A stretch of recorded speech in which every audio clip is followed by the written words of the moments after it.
News 18 বাংলার সঙ্গে সকলকে স্বাগত। সঙ্গে রয়েছে আমি অমৃতা। বড়দিনে ছুটি ছুটি মেজাজ, শীতের আমেজে গা এলিয়ে ঘোরাঘুরি, প্রচুর মজা, দেদার আড্ডা। বড়দিনে উপচে পড়া ভিড় ভিক্টোরিয়া এবং আলিপুর চিড়িয়াখানা, মিলেনিয়াম পার্ক, ইকো ও নিকো পার্কে জয় রাইডে চড়ার মজা।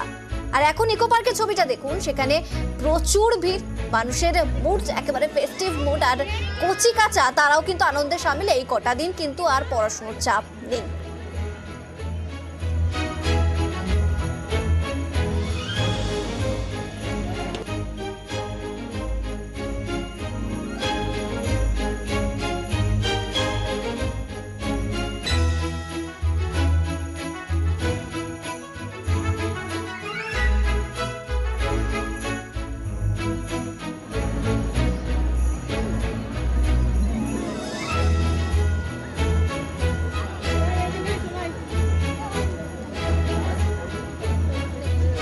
বড়দিনে দেদার মজা ইকো পার্কের ছবিটা আপনাদের এই মুহূর্তে দেখাচ্ছি। জয় রাইড, টয় ট্রেন সবকিছু মিশিয়ে 8 থেকে 80 প্রত্যেকে কিন্তু ইকো পার্ক থেকে নিকো পার্ক, বিভিন্ন জায়গা, সেখানে প্রচুর ভিড় রয়েছে। আর ইকো পার্কের ছবিটা দেখুন, বোটিং, সেই ছবিটাও দেখাচ্ছি। জুনেলা রয়েছে সরাসরি ইকো পার্ক থেকে, জুনেলার সাথে কথা বলি একটু। জুনেলা, ইকো পার্ক সেখানে বেশ কিছু আকর্ষণ তো এমনিই রয়েছে, সারা বছর একটা ভিড় থাকে, কিন্তু বড়দিনে আরো বড় ভিড়।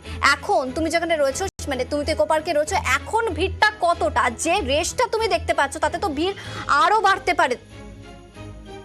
জুনেলার সাথে আমরা আবারও যোগাযোগ করব, তবে কোনো কারণে যোগাযোগ বিচ্ছিন্ন হয়ে গেছে। তবে ইকো পার্ক, সেই ছবিটা আপনাদের দেখাচ্ছি, সেই ছবিগুলো তুলে ধরছি পরপর আপনাদের সামনে। ইকো পার্ক থেকে নিকো পার্ক, হুল্লোড় এবং একেবারে দেদার ভরপুর মজা, প্রচুর আড্ডা মুডে রয়েছে সবাই। বড়দিনে বড় মজা বলে কথা। 8 থেকে 80 সকলে বেরিয়ে পড়েছেন। পিকনিক মুড তো রয়েছে, ঘোরাঘুরির মোড়, দেদার আড্ডা, খাওয়া দাওয়া, হই হুল্লোড়।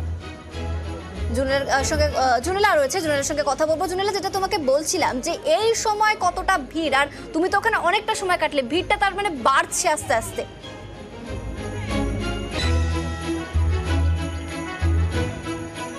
একদমই অমৃতা, ভিড় তো বাড়ছেই। সকাল থেকে আমি রয়েছি, আর সকাল থেকে যারা যারা এসেছেন, সকাল থেকে যারা এসেছেন তাদের বক্তব্য যে সকাল থেকে সন্ধে পর্যন্ত পুরো দিনটা এনজয় করেই যাবেন। সেই কারণে একদম তল্পা নিয়ে, সমস্ত খাবার দাবার নিয়ে, সকালে ব্রেকফাস্ট, দুপুরে লাঞ্চ এবং বিকেলে হাইটির মতনই একটি ব্যবস্থা করা রয়েছে। প্রচুর মানুষ এখন এই মুহূর্তে ঘুরছেন। আমি যে জায়গাটায় দাঁড়িয়ে রয়েছি, ঠিক আমার পেছন দিকে একেবারে দার্জিলিং যেতে হবে না অমৃতা, এখানেই ঘুম স্টেশন দেখে নিতে পারবে। যারা আসতে পারেনি, নিউজ 18 বাংলার তরফ থেকে আমি ক্যামেরার পার্সনকে, বিপুলকে বলবো একবার দেখানোর জন্য। দেখতে পাচ্ছ সুন্দর একটা টয় ট্রেন রয়েছে, আর এই টয় ট্রেনের সামনেই একটা ঘুম স্টেশনের একটা এফেক্ট এখানে থাকছেই। আর সকলে একদম রিল্যাক্স মুডে রয়েছেন। এতটাই বড় ইকো পার্ক যে মানুষজন ছড়িয়ে ছিটিয়ে রয়েছেন। ফ্রেশ অক্সিজেন যেমন পাচ্ছেন, তেন তার সঙ্গে সঙ্গে নেচারের মধ্যেই রয়েছেন। ছোটরা স্লিপে ওঠানামা করছে, দোলনায় ঘুরছে, খাওয়া দাওয়া।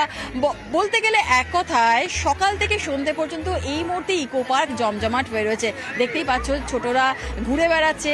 আজ বাবা মায়ের হাত ছাড়াই কিন্তু অনেকে ঘুরছে। কিছুক্ষণ আগে কিছু বাচ্চা হারিয়েও গিয়েছিল, তাদের বাবা মারাও আমাদের কাছে এসে বলছিলেন যে তাদের ছোটদেরকে খুঁজে পাওয়া যাচ্ছে না। এই ধরনের একটা পরিবেশের মধ্যে দিয়ে বড়দিনের সকাল থেকে এই সন্ধে হতেই চললো। আর কিছুক্ষণ পরেই সানডাউন হবে, অন্ধকার হয়ে যাবে, এবং তখন আবার ইকো পার্কের রূপ কিন্তু একেবারেই অন্যরকম হবে। আমি দেখাবো আমাদের দর্শকদেরকে, সেই ছবিও দেখাবো, 7 ওয়ান্ডার্সের ছবিও দেখাবো। কিন্তু এই মুহূর্তে যে জায়গায় আমি দাঁড়িয়ে রয়েছি, গেট নাম্বার 2 এর ঠিক সামনেই, আর ঠিক সেই জায়গাটা ছবিটা একটু দেখানোর চেষ্টা করছি। মাঠের মধ্যে সবাই একটু রিল্যাক্স মোডে অমৃতা রয়েছে, খাওয়া দাওয়া হয়ে গিয়েছে।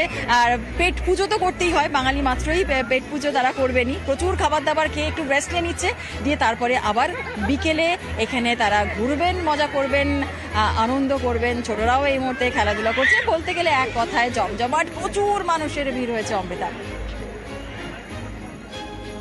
বেশ, জুনেলা যেমনটা বলছিল যে একদম রিল্যাক্স মুডে সবাই ঘুরছেন এবং 8 থেকে 80 সবাই এসে পড়েছেন, এবং এ কটা দিন ওই পড়াশোনার চাপটা নেই, তাই একেবারে তারাও কিন্তু ভীষণ মজা করে। তাদের সাথে অভিভাবকরাও তো রয়েছেন। আর ওই যে বললাম, বিশেষ আকর্ষণ ইকো পার্কে বেশ কিছু রয়েছে, 7 ওয়ান্ডার তো রয়েছে, এবং শুধু তাই নয়, টয় ট্রেন কিন্তু বিশেষ আকর্ষণ, বিশেষভাবে নজর কেড়েছে।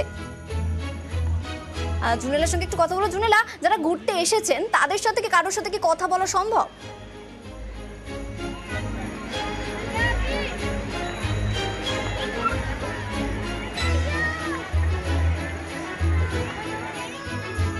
কোনো কারণে যোগাযোগ বিচ্ছিন্ন হয়ে গেছে। তবে ইকো পার্কের ছবিটা দেখাচ্ছি, দেখুন মানুষ একেবারে ছবিটাই বলে দিচ্ছে যে বড়দিনের বড় মজা।